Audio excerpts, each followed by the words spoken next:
Hello again. President Maimela Cyril Ramaphosa has emphasized that there will be no room for corruption in government's relief efforts to flood-affected areas in KwaZulu-Natal. He says measures will be put in place to ensure nobody loots the funds meant for the vulnerable.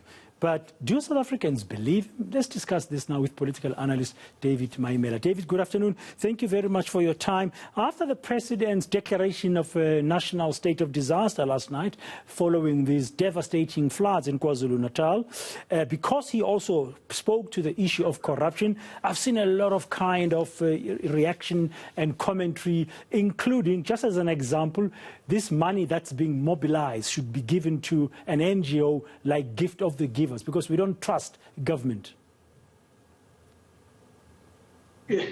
Yeah, no, that's true. I think there is a rising sentiment in the public out there that government cannot be trusted to do certain things. And among other things is basically the management of public resources. And this is actually fueled by, among other things, the perceptions around corruption, the deepening levels of corruption in government, whether you look at national, provincial, or local government, but also generally even the government itself. It looks like it cannot trust itself as a government. And this is indicated by the fact that they want an independent agency. The suggestion in the media is that government is looking for an independent agency to actually administer and discharge the responsibility of dispersing the flood relief funds in KZN.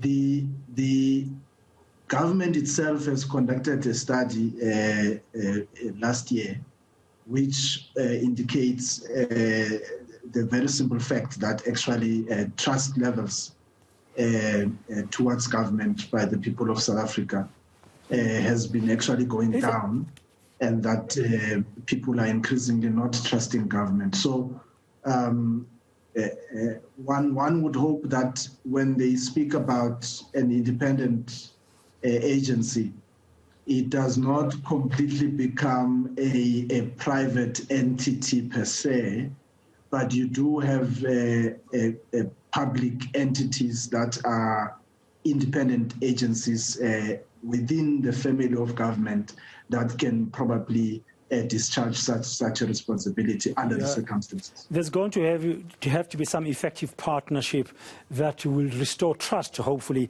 going forward. I mean, yesterday I interviewed Bishop Mpumlwana from the South African Council of Churches, because they've also been roped in KwaZulu-Natal, and by the likes of the Dr. Motsepe Foundation, who've donated 30 million rand for emergency relief in KZN, where they said they want a structure, a forum with all the relevant stakeholders, such as traditional leaders, local municipal councillors, but under the hawkish eye, watchful eye of the church, because they don't trust the public institutions on the ground to really make sure that the relief does get to the hands of the people. Isn't it sad, though, David, that we've come to this point in the country that political leadership can't even be trusted, even when they speak addressing the nation, like the president did last night? People just saying that, nah, these are just hollow words, we can't trust you. Yes, I mean, it's both good and bad, Dan. It's good in the sense that there's a realization that there's a potential risk that needs to be mitigated by government by ensuring that they put together structures and processes that can have integrity, can be trusted, people can have confidence in, and that the funds can actually entirely go for the purposes that they're actually designed for. So on the one hand, that is good. But as you say, you're quite correct. It's also a sad day that we have come to this point where government itself says that it cannot trust itself to discharge certain responsibilities. And this gives rise to the growing belief that there are particular simmering signs of a so-called failed state, that we hopefully don't get to that point, that the fact that you could have various institutions of government, especially in the past 3 or 4 years or so, which have actually tried by all means to actually mount what can be referred to as a fight back for the slippery slope that the country was beginning to enter into. That in itself is also a positive development, that you can have Chapter 9 institutions, you can have the courts, you can have civil society, and you can have some opposition in parliament, in the political side or in the political space, where you could, including also even in the governing party, by the way, there are those who are opposed to activities that are bringing disrepute to the country, to government, are lowering the levels of trust in government. So the fact that you could have, just to put it in a way and simplify it, the fact that you could have a bit of a fight back, you could have institutions that can fight back, that in itself is a bit of a feather in the cap of South Africa as a country, because it means somewhere, somehow, our institutions are able to respond back. You have a bit of resilience, and that you can sort of claw back from the precipice. Yeah. Sorry. So just to cut in there, for me, when I'm listening to you and I've read the other commentaries, this could be an opportunity in a way, if it's viewed properly by government and those officials and those institutions, as you're saying, that have sort of been fighting back and trying to claw back some level of integrity and ethics and ethical leadership in the public space, to say with these monies that are going to be mobilized, I mean, into billions of rands to assist to rebuild and recover KwaZulu-Natal following these floods, we are going to make sure we do the right things. I mean, surely this is a wonderful opportunity that government can use properly to restore that trust in it. Or am I wrong, David? Yes, I mean, you remember that it takes you about 2 or 5 minutes to destroy, and it takes you some years and a long time to actually rebuild and restore a bit of trust.